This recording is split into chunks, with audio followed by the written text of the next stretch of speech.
This episode of the Bros Before Elbows Pro Wrestling Podcast is brought to you by Mike Monster, apparel designed with MCs and rappers in mind.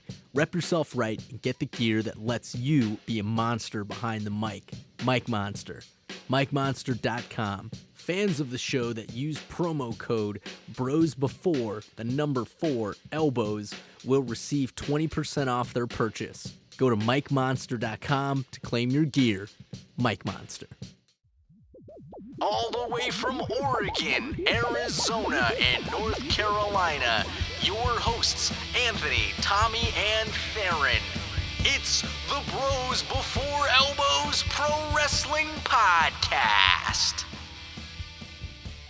Yeah, I sat in a sweaty post office today. I don't think their AC worked, or maybe post offices don't have air conditioning. I'm not sure. It's not in their budget, bro. Why are you sitting in there? I was sending a coffee mug to a lady. Oh, all right. A lady friend? The OG lady friend. Wow. BJ's. Yeah. Oh, okay, cool. Yeah, I Man. finally sent that out. I don't think she listens to this show, but if she does, I just ruined what I was sending her, but she knows. Anyway. Ooh, girl, you're getting a mug from T-Money. Oh, baby, gonna send you this mug. Yes, I sent you a mug. Keep an eye out. Is it just a blank mug, or is it like a? Nah, man, it was a special request from her about it's one of those Starbucks like city mugs. You know what I'm saying? It's like those are nice. Sip coffee from and listen to John Mayer. Room for Squares. Your body's a wonderland. Room for Square. That was the time. I heard he's going country now. What? No joke, man. That would be good. I'd listen to some John Mayer country. Bro, everybody does on. country now, dude. Lady Gaga's doing country. Is she really? Yeah, dude. I'm pretty sure. I'm pretty positive. I'm pretty positive that she has done a couple country tracks. I know one for sure, but I'm pretty positive she's doing more. Dude, country's where it's at, bro. I was just in Nashville, dude, and I got the country itch. I want to do some boot stomping. Lady Gaga? I have no idea, dude. I think it's like Joanna or something like that. She changed it to Joanna? Dude, you got to look this up, bro. Look it up on the interwebs. I don't want to give out any Joanna, wrong information. Oh crap! What's that one country singer's name? I don't know. Pick one of the females. Leanne Rhymes? Is that still a thing? Yeah, sure. Joanna Rhymes or Joanna. Joanna Cold Brew. Crap.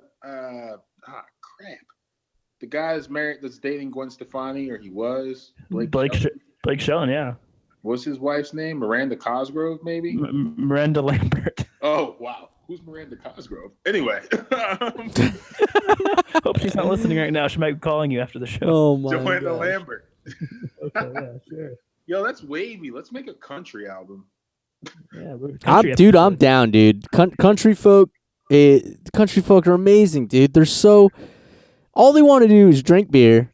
All they want to do is just work hard and be stereotyped and dance, dude. That's it, man. Like, seriously, they want to wear their button-ups. They want to wear their cowboy hats. They want to wear the blue jeans, and they want to dance. They love their women. They love their family. They love cold beer. They just love having a good time, dude. And they want you to have a good time, too. Like, there's nothing wrong with that, you know? I don't know, man. Being in Nashville totally changed. The second time being there totally changed my perspective. Yeah, I've been to Nashville, too, man. I stayed at the Gaylord Omni, whatever. It was dope. Yeah, it's a fun city, dude. That's a fun spot. I live in Charlotte, which is, once you leave the metropolis, you're pretty much country everywhere. Every town is like a small town, and they're all country. Yeah, dude, hot chicken, bro. They got hot chicken. Oh. And they got hot women. So, well, ladies, I'm still single. You know what they don't have, which they should have? A brand new episode of the Bros Before Elbows Pro Wrestling Podcast. This is episode number 52, if I've got my math correct. Welcome to the show, everybody. We have an exciting go-home show for this episode. We're talking, we're just going to go off the seat of our pants like we normally do. And we're talking extra so this week. yeah, Going live, completely live. totally live. We're making this up as we go along. But we got a packed episode here. We're going to talk about, of course, the SmackDown Live Go Home show to the Money in the Bank. Of course, the first ever women's ladder match Money in the Bank. So, of course, we're going to talk about that. We'll probably also talk about a little bit of Raw. I am not caught up on NXT, so I have no idea what's happening, but I know it's freaking amazing. And, yeah, so, and of course, shout out to our sponsor, Mike Monster, MikeMonster.com, apparel for MCs and rappers, and anybody else who wants to wear some fresh, dope gear, check them out. But let's get to the show, and of course, as always, we're going to have a Theron soapbox and a question of the day. Let's find out what this question of the day is all about. So the question of the day is kind of a simple one, and it focuses on the pay-per-view this Sunday. Live from St. Louis, Missouri. What would be the worst case scenario as WWE's perspective of who wins the Money in the Bank? So we got the men's Money in the Bank and the women's Money in the Bank. What would be the absolutely worst case scenario of who wins each of those matches? So think about that, and we'll answer that at the back end of the show. Okay. Prepare for the worst. For the worst. Expect the best. Interesting. So one thing I want to point out as we head into this show here that I'm super stoked for, and something that I do want to talk about. I was talking to superfan Dan. He was over yesterday. We were watching some SmackDown, and I'm super excited. Zack Ryder is back. Why he just randomly appeared? Why are you excited backstage? about that? Dude, I'm excited about it because he was getting a push, and then they got the number one contendership for the SmackDown the tag titles. Then he got injured. And then Mojo goes on and does his own little singles thing, and I thought he was holding it down pretty well. Wins the Andre the Giant Battle Royal. And so now that Zack Ryder's back, but here's the thing. Here's the most important thing I was talking to Superfan Dan with, is that knowing that Jinder Mahal has paved the way for the unexpected jobber, or as WWE calls them, enhancement wrestlers or enhancement talent, this, I believe, is truly Zack Ryder's time to shine. Why? Think about it. Well, dude, if Jinder Mahal can be given the benefit of the doubt, if Jinder Mahal can be given this amazing opportunity to be the WWE World Champ, then that definitely paves the way for people like Zack Ryder, Heath Slater, Curtis Axel, some of those dudes. It's like, okay, if Jinder could make it this far and he really has worked hard, then absolutely every other jobbing wrestler out there has an opportunity to be something better, to be something great. And I'm just excited that Zack Ryder's back because I think he was doing really well with Mojo. Dude, the Hype Bros are back. The Hype Bros are back, and I'm hyped. I'm hyped, dude. I'm hyped. Do you think that the Hype Bros will stay as a tag team, or do you think that they should separate in a dirty double cross? The dirtiest double cross of all. Either one, really. Doesn't matter. Mojo heel? Oh, I can't see any of them being anything other than horrible heels, though. I don't know, man. I feel like Zack could be a good heel, I guess, if I had to pick one. I could see that. Came back in like a blazer. Like, he doesn't wear blazers. Like, you got to look professional, bro. If you're like a basketball player and you're benched or whatever, or you're WWE doesn't have a dress code. Nah, man, they just They got the Velveteen Dream running around. Like, what? For a guy from NXT. Oh, Prince? That's the guy that won. I don't know what he's supposed to. He was the guy that was like the runner-up on the last Tough Enough. Now he's the. He wasn't even the runner-up, dude. He was like 4th or 5th out. He was pretty. The black guy? Yeah, he didn't make it that far. He was a fan favorite, but he got voted off like halfway through, and everyone was like, what "Oh yeah, okay. Well, I guess I was wrong. He was the runner-up in my mind. Then got voted off, but he outlasted that girl, the girl that won somehow. I don't even know how she won. She got pregnant by Blake or Murphy. I forgot which one. She got pregnant by Blake or Murphy. Yes, or Murphy, that tag team. Like accidentally, like. I think they're a couple because they took pictures. Wait a minute, together. like, hold up, which one is it? Because if she's pregnant, then that means Alexa Bliss is single. She needs some loving. Okay, all right. Oh, you got Theron's gears turning.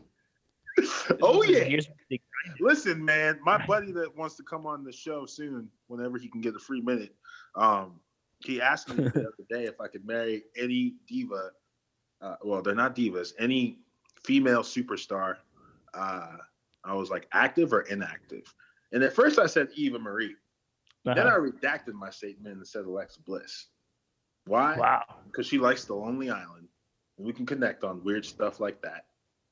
Wait, what is that? Lonely Island, what is that? It's that group with like Adam, whatever, Sandberg, and Justin Timberlake. Okay.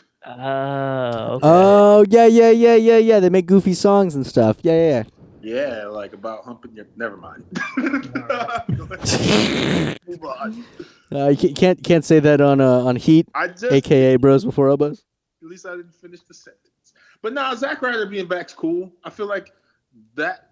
However they do it, it will help out Mojo.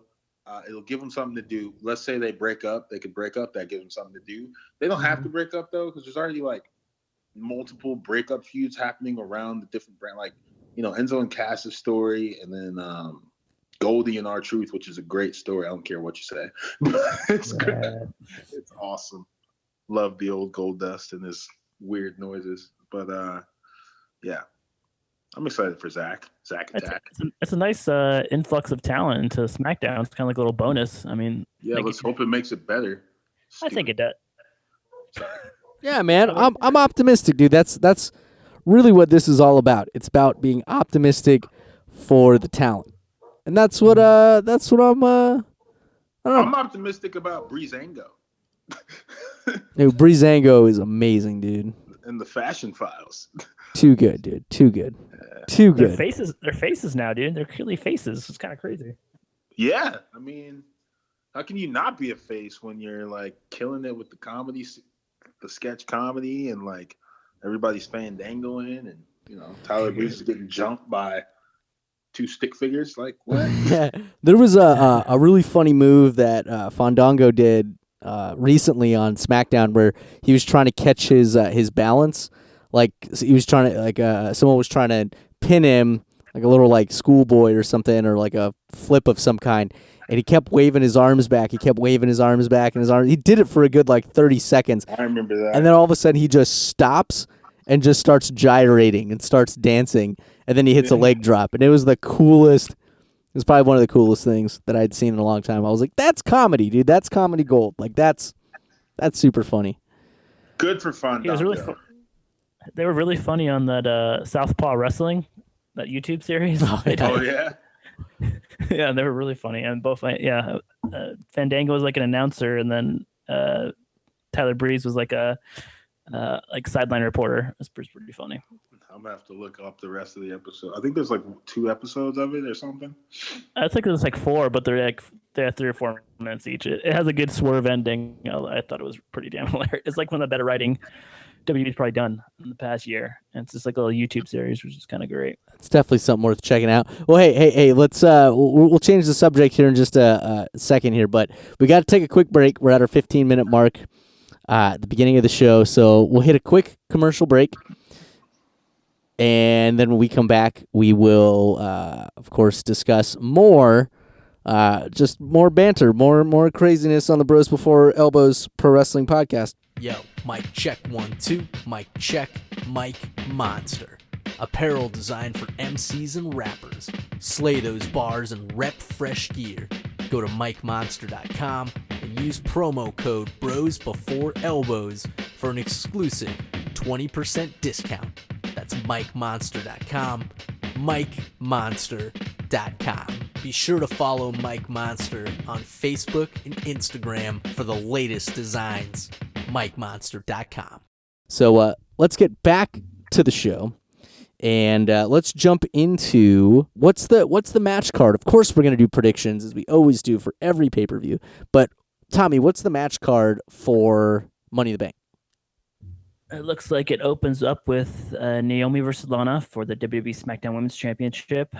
It still only has 5 matches. Then we got the Women's Money in the Bank ladder match: Becky Lynch, Charlotte Flair, Natalya, Tamina, and Carmella.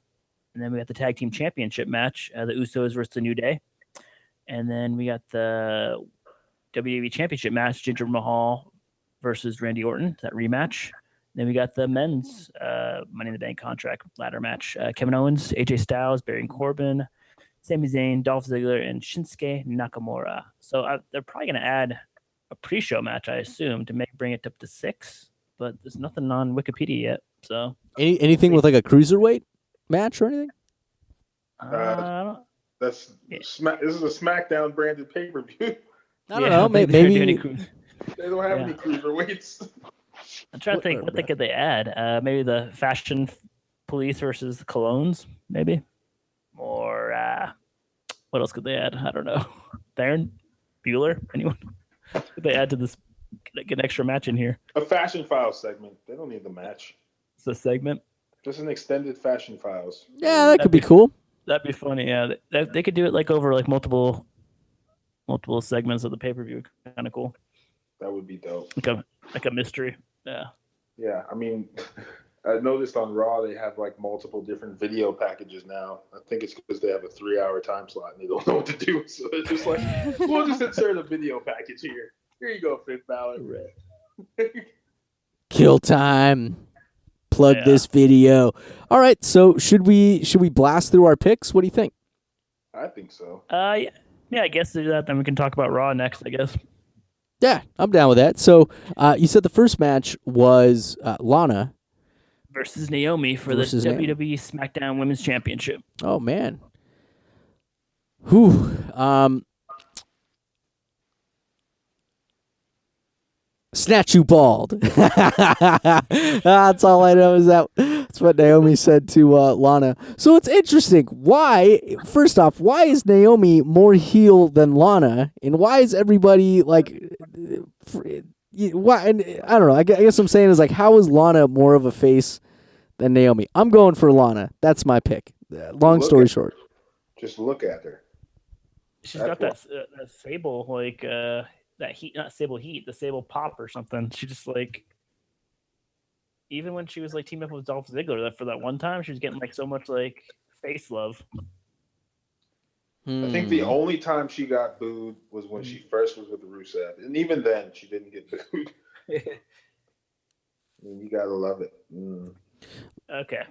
So Theron, what's your pick? What's your pick? Are you going Team Naomi or are you going Team Lana? What are you doing? Are you asking me? Yeah, bro. Calling you out, son. I'm definitely thinking Lana's gonna win. She has a cool little finisher already. That's a really sweet finisher. Use that. I mean, if you go based on the prediction realm, like K-Side had this thing where it was like breaking down Extreme Rules based on the it's not the Fallout. What's it called? The Go Home show, like cards. So Lana hits cool move on Naomi. She should lose, but she'll win, I think, because she's got the crowd. So why not? I think it'd just be too much too soon. I mean, we don't even know if she's a good wrestler. I mean, who knows? I mean, I don't think. It's very true. When has being a good wrestler ever stopped someone from excelling? Hulk Hogan. Oh, come on. Ellsworth. Goldberg. Oh, come on. They're better than Lana so far. I mean, yeah. But, I don't know. James Ellsworth. It's close. Everyone's burying him. I'm going to go Naomi just because I don't know if they could build any more in this feud, but just make it interesting. All right. Go with Naomi. Fine.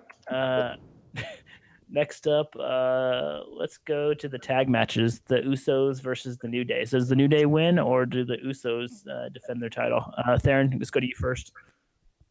I don't remember any of their cool sayings. Not the New Day, but the Usos, but like their cool banter now. But I'm going to go with the Usos, man. I don't think that they should lose yet. Just because everyone thinks the New Day's back and they want to start some new streak, I think Usos should keep the titles. I like their act right now. I think it's hot. I think they should stick with it. Anthony, who you got? I'm with Theron, dude. I want the Usos to win. I don't want New Day to win.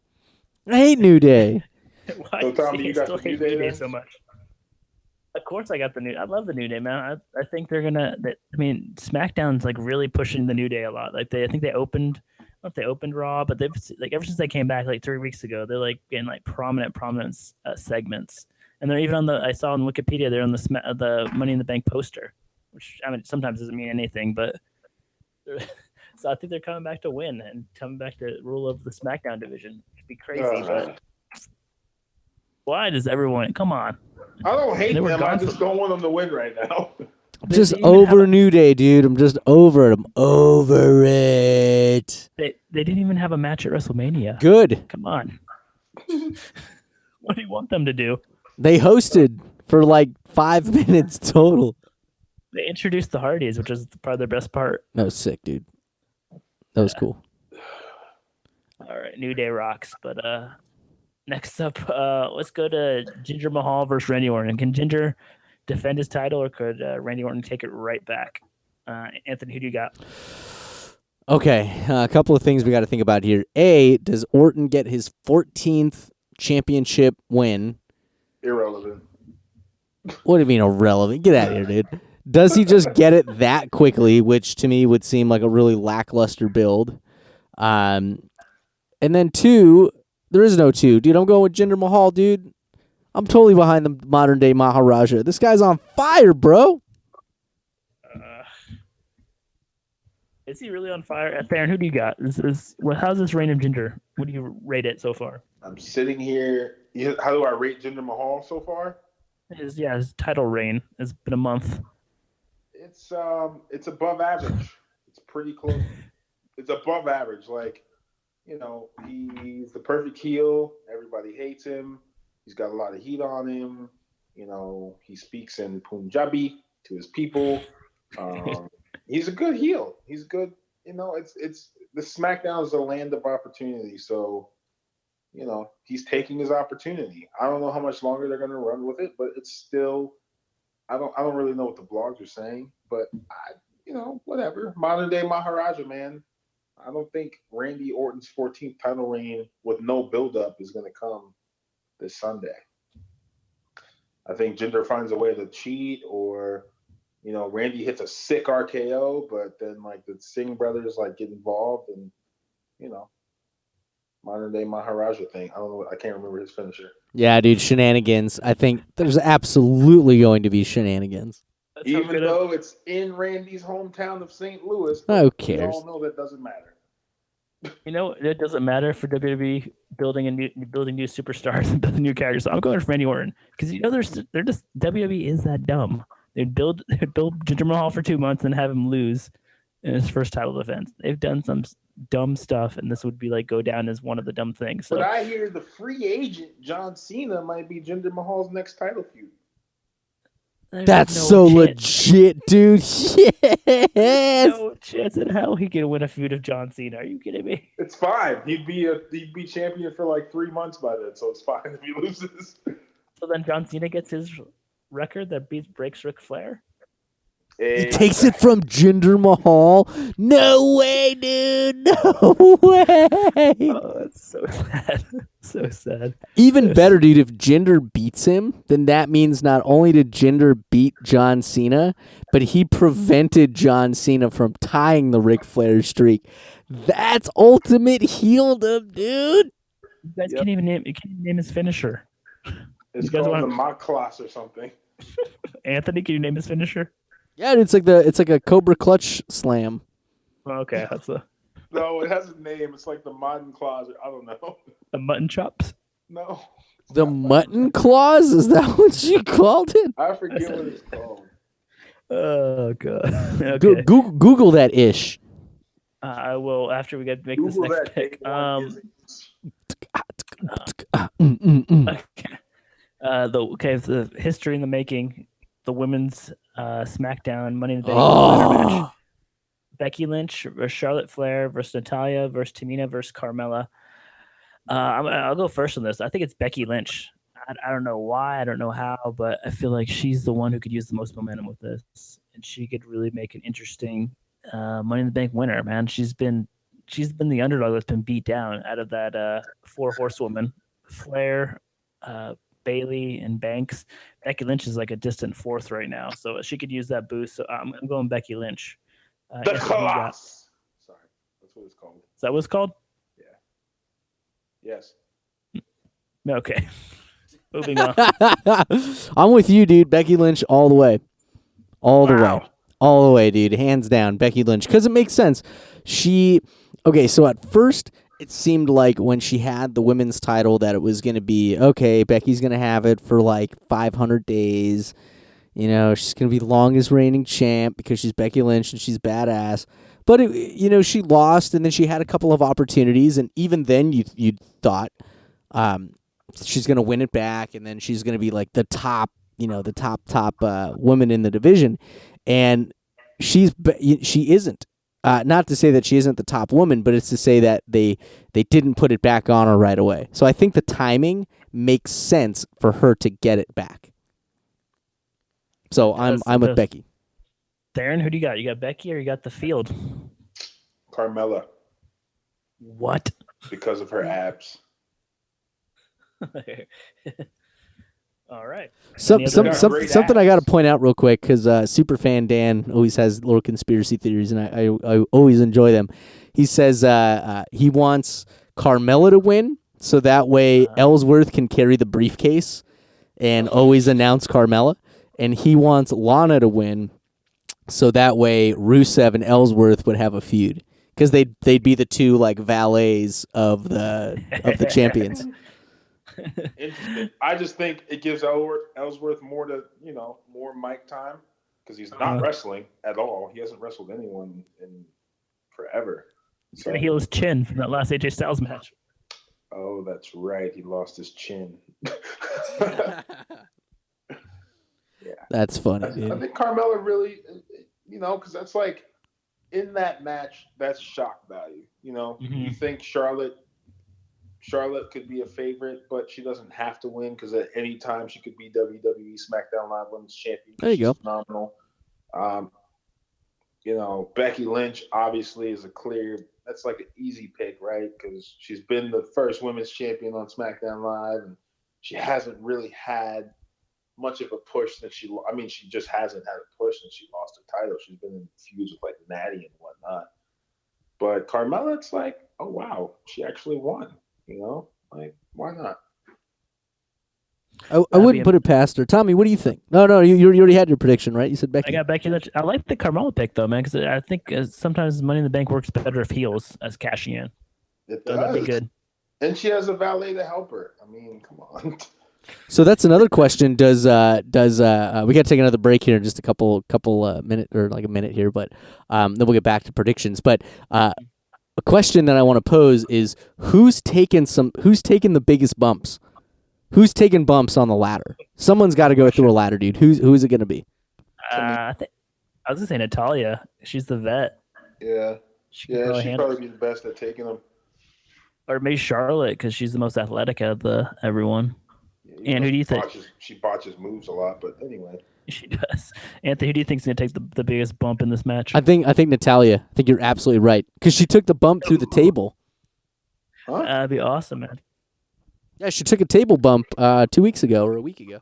All right, where they fought on the outside when they made the match, I think. Where Shane McMahon came out. Yeah. And they actually broke that table. They did. True. And sometimes the men don't even do that. Yeah. Oh, God, that's got to hurt so bad if you don't actually go through the table. Oh, that's the worst, man. Jeez. Worst thing that could happen, yeah. All right, let's take a hot little break here real quick. This will be a Bros Before Elbows commercial that's coming your way. But let's take a quick break, and when we get back, we'll continue on with our predictions. You're listening to the Bros Before Elbows Pro Wrestling Podcast. Be sure to subscribe on iTunes and YouTube, download from Podbean, and follow us on Twitter and Facebook. Just search Bros Before Elbows. That's the number 4. Thanks for listening, and back to the show. Let's get back and chat more about the predictions of the upcoming Money in the Bank pay-per-view for SmackDown Live. All right. All right, we got the main event left, the big grand finale on Sunday night. The Money in the Bank men's ladder match for a contract to cash in at any time in the next 365 days. We got Kevin Owens, United States champion. Got AJ Styles, the former New Japan, former WWE champion. Got Baron Corbin, former Andre the Giant Battle Royal winner. Got Sami Zayn, former ROH champion. Got Dolph Ziggler, former world champion. And got Shinsuke Nakamura, from NXT and New Japan champion, in this match. So this is like a heavy hitting lineup right there. So let's go to T Money's first. T Money's, who do you got in this historic match? All signs point to the land of the rising sun. But I'm going to go against the grain and pick Kevin Owens. Whoa. Because he is the face of America.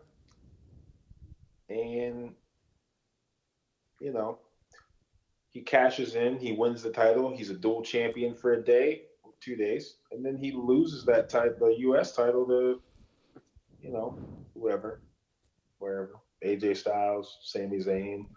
Doesn't really matter. El Generico. Doesn't matter. But that's my prediction.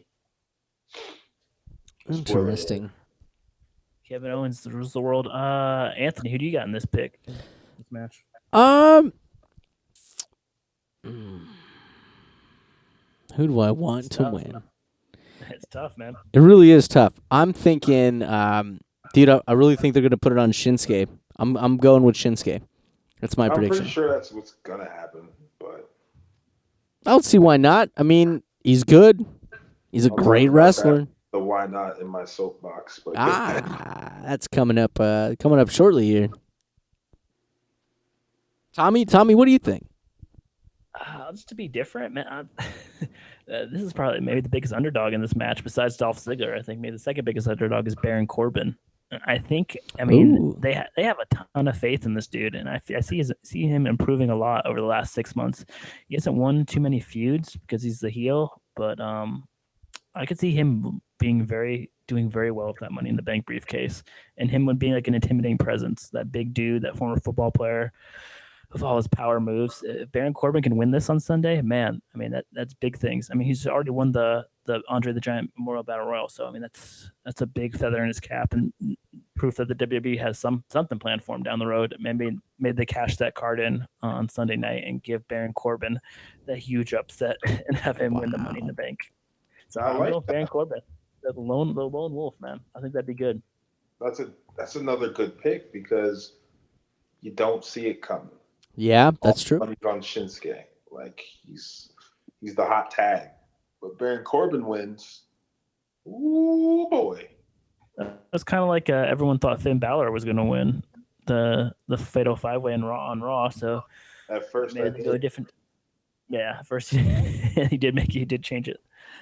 But yeah, man, that'd be good. So you guys want to talk about Raw or NXT, ROH, New Japan? What's next on the slate?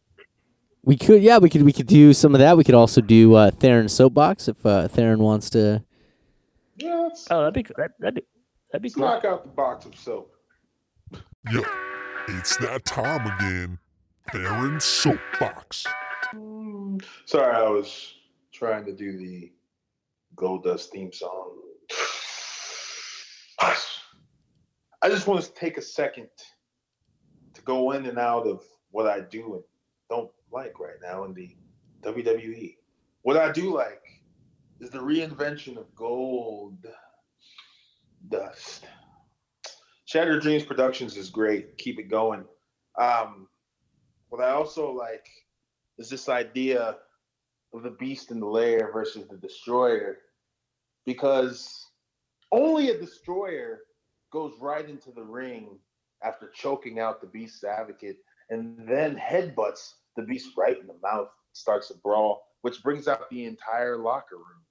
So kudos to you, Samoa Joe. I have faith in your push. The Fashion Files are excellent. We could be seeing the beginning of a new era, not day, with American Alpha out of these here Fashion Files. Who were those two stick figure masked men that attacked Breeze? We don't know.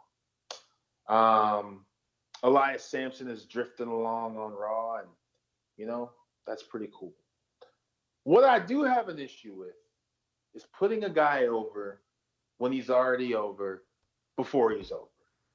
Shinsuke Nakamura should not have been the man to climb the ladder on Tuesday and snatch the briefcase, because that just ruins the surprise of what everyone expects. So if you've already climbed the ladder, grab the briefcase, here's the thing about ladder matches. There should be an element of surprise. And I feel as though Shinsuke, you know, maybe the ship has sailed on that push, right? Maybe Rusev comes back and somehow enters in and wins, or Baron Corbin costs Shinsuke when he's about to get it. But I just didn't like how that went down. Yeah, didn't like it at all. As far as the Usos versus the New Day, I'm kind of with my fellow bro Anthony. I feel as though the New Day ship has also sailed. They can make ice cream bars. They can get an ice cream bicycle. They can have an entire jazz band from New Orleans, play them into the arena. It doesn't matter, because when you feel that wind on your neck or that breeze on your back, oh, no. It's not a stranger. It's the Usos coming. Now, can I have some decorum, please? That's my soapbox. I was going to say, Barrett at the end. how could you ask for decorum when everyone's quiet? I don't know. I just go with the flow. It's like, bro, everyone's quiet, dude. Everyone's giving you the floor. Whoa. I need decorum. But all right, dude. I feel like we're sitting around crisscross applesauce, just staring up at Theron right now and just like ask for decorum. Oh man, but hey, you bring up something pretty crazy. What if Rusev comes out and wrecks shop during the what if hear me out. What if Rusev comes out, wrecks shop, and he climbs the ladder and grabs the briefcase? He's been cleared to return. That'd be pretty great. They would have to do like a rematch on SmackDown on Tuesday or something. Oh, that'd be sick. That'd be cool. I like that idea, man. It's so crazy. That might work. How many people are in the match? 5 or 6? I believe 6. How many are usually? Isn't it like 6 to 7? Yeah, usually 6 to 7. So I mean, it's 6. It's Owens, Styles, Corbin, then Zayn, Ziggler, and Nakamura. So there's 6. Yes, I mean, there's room for another. Owens injected himself into the match. I don't see why Rusev wouldn't be able to. Yeah, I mean, there doesn't have to be an explanation. It's just like they're all going at it. They beat the crap out of each other. Let's say Shinsuke is like almost up, like, he's like climbing the ladder. And then Rusev just comes out of nowhere. I don't know. His music doesn't even have to hit. It can hit. Doesn't matter. Does his little super kick, and then he just like climbs up and grabs a briefcase. Can we get Rusev in street clothes? Sure. Rusev in street clothes. That makes it even better. Yeah, he should come. He should come from the crowd too. Together, so it doesn't even matter. They're together in real life, but not on screen. Is that what they're going to do? Yeah. Like I thought I was going to say it'd be cool if Lana wins the title also, but they're not an item on TV, so it doesn't matter if Rusev comes back. That'd be. I mean, I want Shinsuke to win, but I don't know.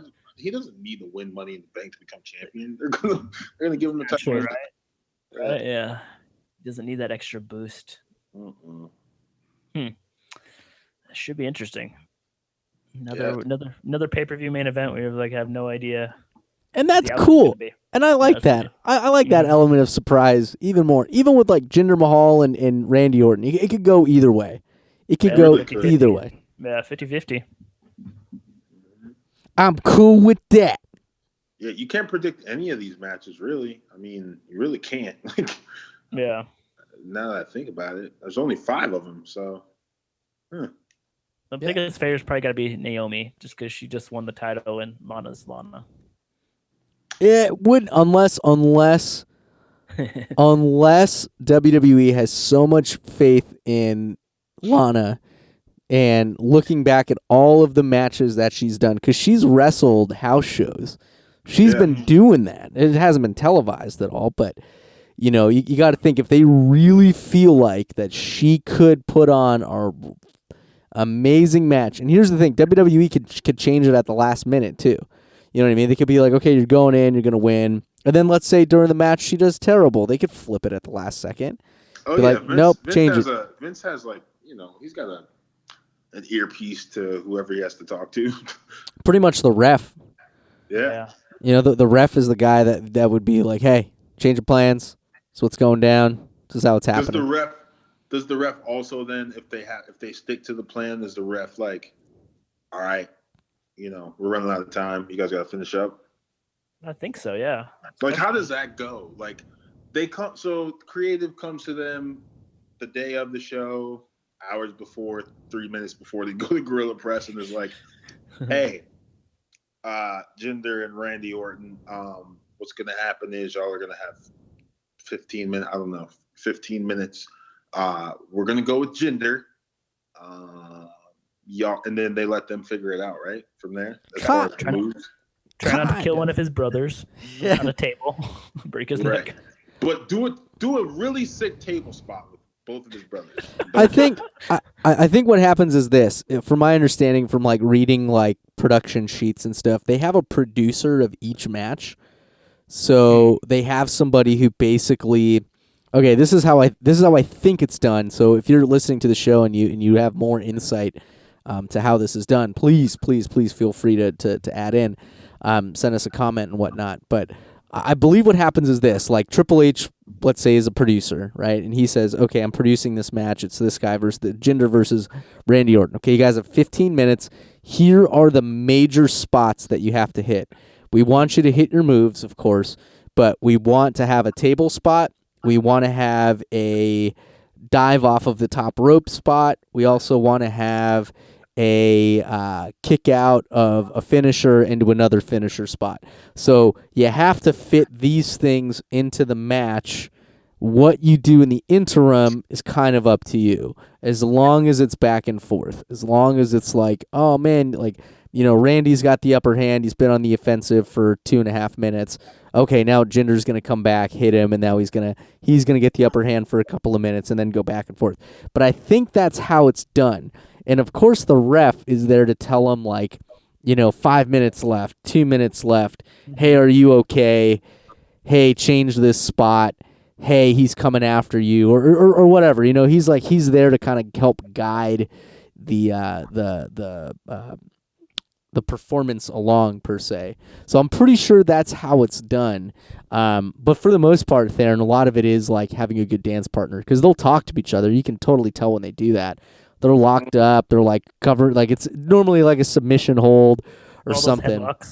All those headlocks, and they're like, yeah, and they're just talking to each other like, blah, blah, blah, blah, blah, blah, like, do this, do that, do this, do that, or get ready for this, that, this, or whatever. Like they're always communicating with each other, but I'm pretty sure they have set spots that they have to hit.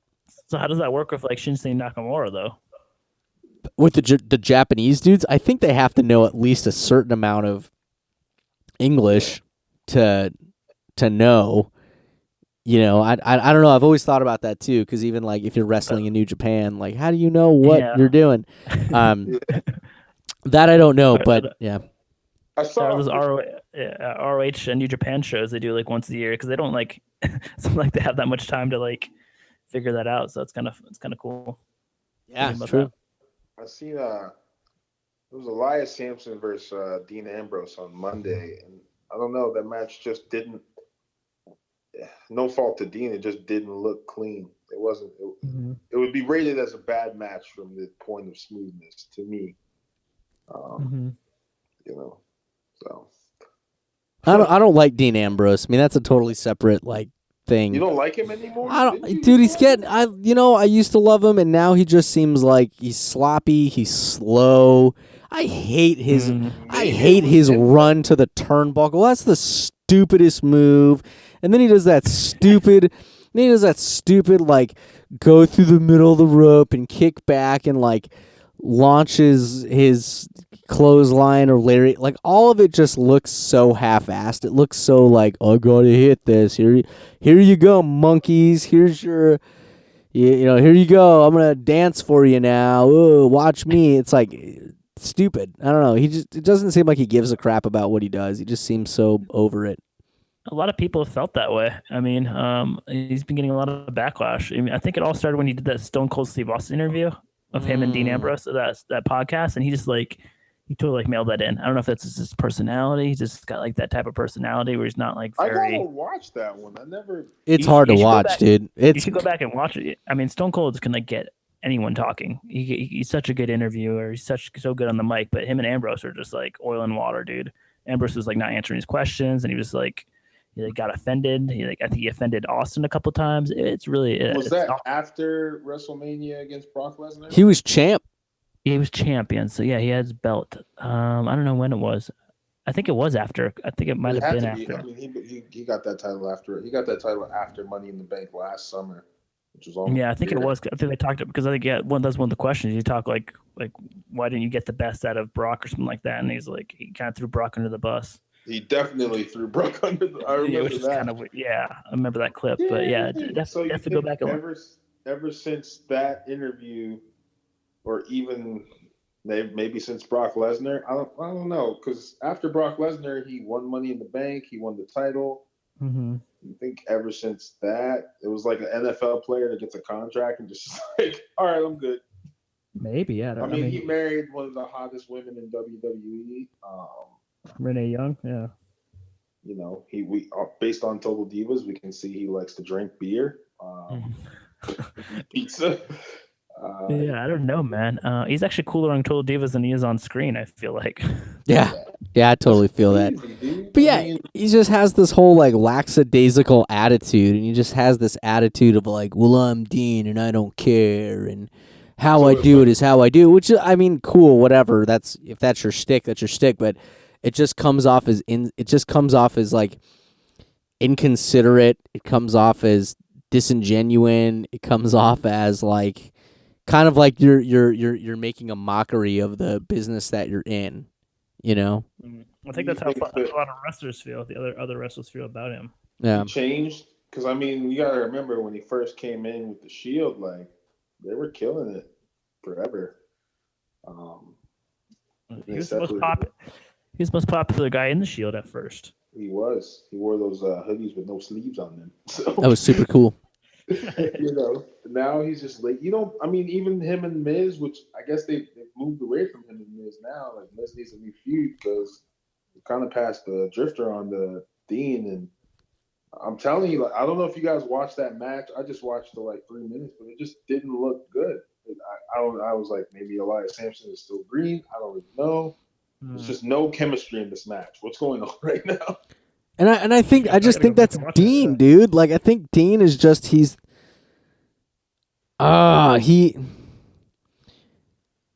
just think he purposely makes it hard to work with. I think he just like I think he's just a really, really difficult guy to work with, is what I think. I think a guy like Drifter, give the guy a chance. You know what I mean? Like, don't make it harder for the guy you're wrestling to get over. You know what I mean? If you're going to lose the match, the job, this is how I see it, is if you're going to lose the match, it's your job to make the other guy look better. You know, it's your job to get the other guy over. Even if you're more over than your opponent, that's even better, because then that's like, oh my God, this guy got pinned by him. You know, I think that's the thing. And Dean just makes it like, I don't know, I just think sometimes he acts like a little kid and he's just throwing little adult tantrums, you know? He's just like, well, I don't want to do that, so I'm not going to. I'm not going to do my moves right because I don't care. It's just how I see Dean, and it's sad because, yeah, man, seriously, Tommy, you hit it on the head. Ever since that interview with Stone Cold, it's like, damn, dude, if this is really how you are, like, how are you going to make yourself better? How are you going to prove to your coworkers and to your fans that you actually deserve this title? Because right now you're like, Stone Cold even calls him out. He's like, you're comfortable. Mm-hmm. That's it. You made it to the top, and now it's easy street. Now you don't have to work hard because you made it. Like, that's the worst answer to give. Like, are you kidding me, man? So, yeah, Stone Cold gets pissed off during that. Yeah, I kind of want to go watch the network right now after this. Seriously, man, and you're absolutely right. Stone Cold is one of the best interviewers because he does his research, dude. He does. Yeah. He's like, hey, back when you were like 6 years old, the ice cream man gave you this type of superstar's ice cream sandwich. Who did you have and what flavor was it? You know what I mean? Like, he's like going into your pass, dude. And he's trying to get that out of Dean, and Dean's like, "Oh, I'm just from Ohio. Yeah, I grew up and kind of did my own thing. That was it. Like his answers are like one word answers. They're like, there's no insight. Yeah. There's no like, give me some insider info. Tell me something that I know other people aren't asking about. Like you know, like that's Stone Cold. That's how good he is. But yeah, when he gets like when he's interviewing Dean, he's just like, I'm pissed. I'm pissed at you. I'm pissed at you because you're just a terrible. You're a terrible champ, and you're a terrible interviewer or interviewee, and oh my gosh, I can't like this is. There's so many awkward pauses, and I don't know. I think back on it. I remember Liz was in the kitchen listening to the podcast as I was watching it in the living room, and she's like, "This sounds really like awkward, and this sounds really uncomfortable. Like I'm uncomfortable, and I'm not even in the same room." You make a great point about Stone Cold though, because he's so good on the mic. It's such a good interview, but plus he does his research. Like you would expect, like a celebrity of a podcast, like you could just like phone it in, half-ass it, but he actually puts so much research into his guests and gets so many good answers out of the guests, which makes it so surprising that he couldn't like do that with Dean Ambrose, which is kind of like fault Dean more than anything. Exactly, and that's exactly it. You fault Dean because it's not Stone Cold's fault. It's not his fault for being extremely prepared and extremely intelligent on the upcoming interview. Like it's totally Dean's fault for not participating. That strikes me in the front of my head. Participation. Dean does not participate. Dean is not a team player. Dean is not. This guy is just he's not a good team player. Simple as that. Even in the Shield, his character was rogue, but he was with two other mercenaries that shared common interests. So of course he's going to bond with them. But even in that instance, like, you know what I mean? He just has that attitude of like, I don't have to participate. That's not me. I'm better than that. I'm better than that. I'm better than having to participate in this company, this industry, this championship, this interview, this whatever. Theron, can you put like a bow on this? Is there anything Dean Ambrose can like do to turn around his character right now? No. Wow. All right. Well then. That was a pretty grim no. That was just like not no chance. No chance in hell. You've got no chance. Oh my God. There's no reinventing. You're unstable. That's what you do. You have a shirt.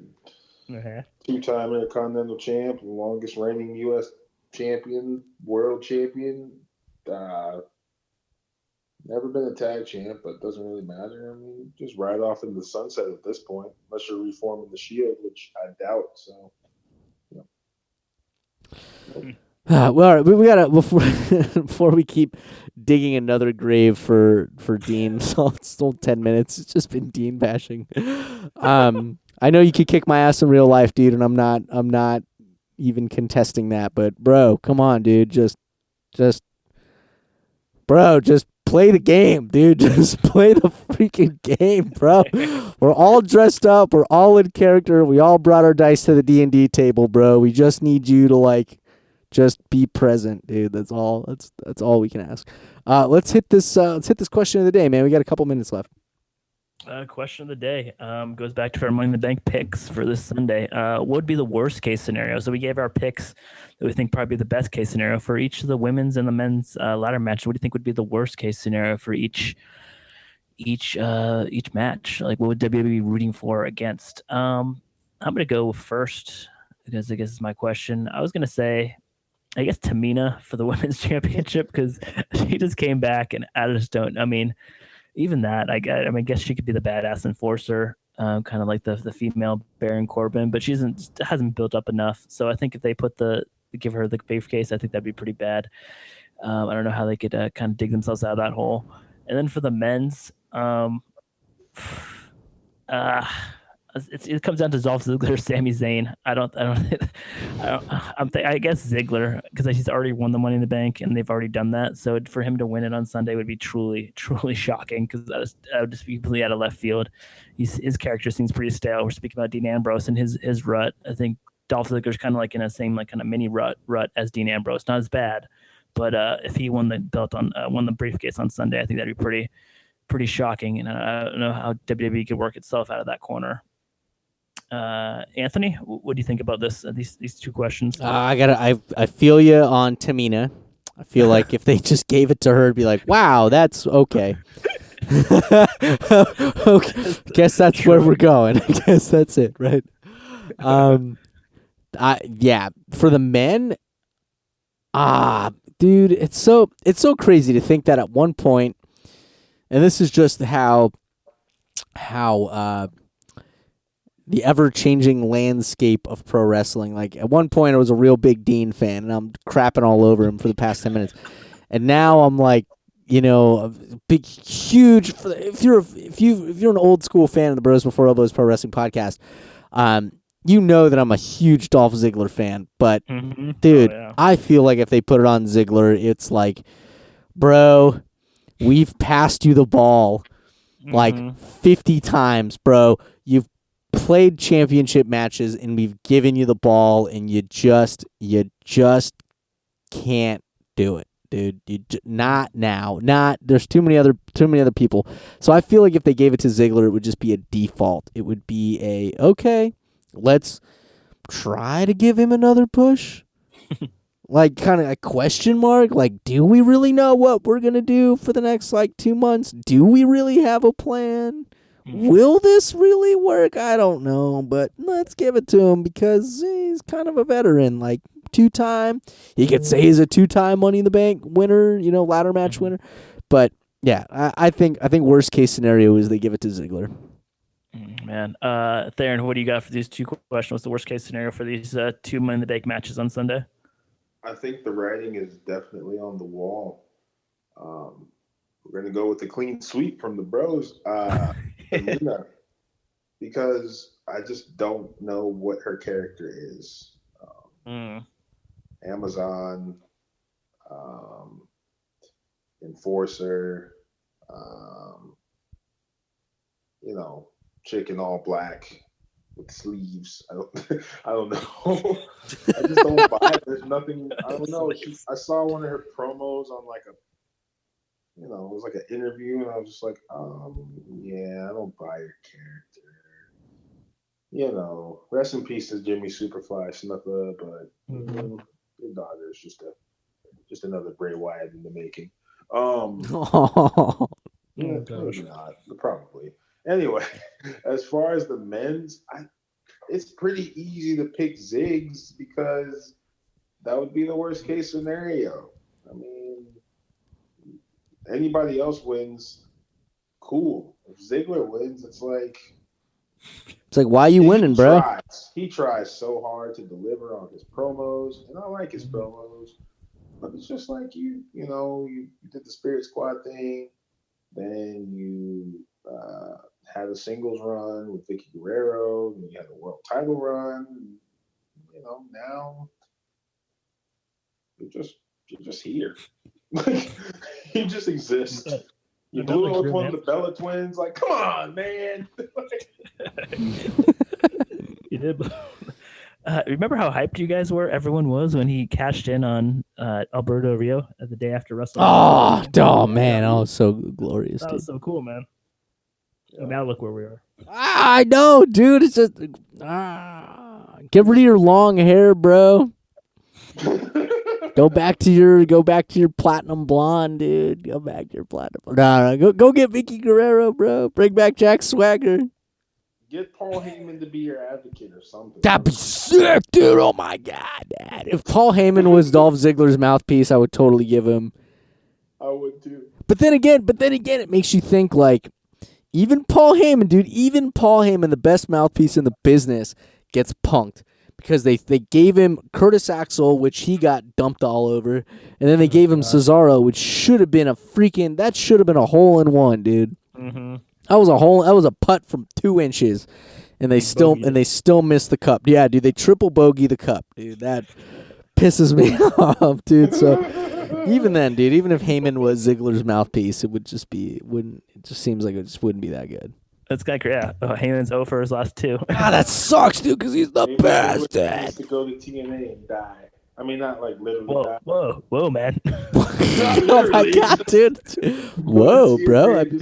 Exist there and feud with Alberto Del Rio over the GFW TNA Impact World Unified Championship of the world. That's so sad. I guess it'd be cool to see Ziggler like in ROH or New Japan or something doing like that'd be matches. Way sick, man. Ziggler's a great wrestler. Like he really is. Yeah, he is. Yeah. Dude, I would love to see Ziggler as IWGP champion. Ziggler in the Bullet Club. Oh my god, that'd be so sick. That'd be so sick. You've got no chance. Yeah, dude. Damn. We built up our excitement in Ziggler after we buried him. But we got back to reality. He's none of those things that we hyped him up to be, dude. He's just he's figuring it out. He's trying to do what he can. He's just I don't know, dude. I don't know. What's up? Reform some sort of club in WWE and let him join that club. Bro, you got to talk to Finn Balor, dude. You call up Finn Balor. You call up Carl Anderson. I got the Good Brothers. We don't need Finn. We don't need the original founding member. I guess, man, that'd be cool. I think, I guess I just saw an article that Finn doesn't want to do it or something. That's so dumb. That's so dumb. That's dumb. Their jacket, man. That's like, come on. Punch you in the face, Finn. If I see you, I'm gonna freaking not punch you in the face in real life. You'd beat my ass. Like, come on, bro. Come on. Like 4 years ago, and he's in a different place. I'm like, dude, don't give me that crap, dude. You need to be down with the club, like the club, the elite, the Bullet Club, all of the above. Balor, like the club has like so much prominence, even overseas, like in ROH and New Japan. Dude, the club is global, dude. That's the point. Global domination. Global domination. Finn, everybody knows about sick kick, super kick parties. What? Bro, I'm with you, dude. Dude, Finn is the linchpin. All Finn has to do is align himself with Carl Anderson, the OG club. Dude, just do it for 2 months. Just make it. How about this? Finn Balor, I'm calling you out on the Bros Before Elbows Pro Wrestling Podcast show. I'm calling you out right now. Please hear me out. All you have to do to make your fans happy, right? Maybe you really don't want to do it, but maybe you do. Hear me out. All you have to do is make us happy for Survivor Series. That's it. That's it, bro. Just form the club for one pay-per-view and just let us all mark out. Let us have our moment. Let us geek out and gobble up all of your merchandise for that 1 month. And then after that, after Survivor Series of Bullet Club, fine. Do whatever you want. I don't care. Dye your hair purple. Start wearing a penguin suit. I don't give a crap, dude. Just please, Finn, hear me out, bro. I'm not gonna punch you in the face. I'm gonna shower you with praise, but please, dude, just for Survivor Series for 2017, bro. Do it for the kids. Maybe you have Finn reform the club with the Good Brothers and AJ Styles is too big of a star. Let's just random roster player number 13. Heath Slater. And then like Dolph Ziggler somehow gets on Raw, and this is a Survivor Series match, and he aligns with, you don't know who his partners are, and then boom, that Alpha whatever the Sierra Hotel shit hits, and sorry, and it's the Shield, bro. And it's the Shield versus the club. Oh, that'd be sick, man. And then at the very end of the match, Dolph Ziggler super kicks freaking Finn Balor and then joins the club as the new leader. Yeah, cool, man. That's the way to circle it back, man. Cool. I'm down, dude. I'm down. Finn, that's your out, bro. Push, and he's the leader of the club. I'm telling you, you do good as a member of the club. Oh, I like it, man. Finn, I hope you're listening. Dude. I'm gonna make sure to tweet I'm gonna make sure to tweet you a lot and have you listen to this show and listen to the end. Don't tweet Dean Ambrose this show, please. Please don't tweet Dean Ambrose this show. Yeah, Finn, if you're listening, please don't tell Dean about it. You actually lost your match at Survivor Series that we just booked for you. Oh, crazy. All right. Well, we got to wrap this show up. This was a great show. This was our go-home show for the SmackDown Live Money in the Bank.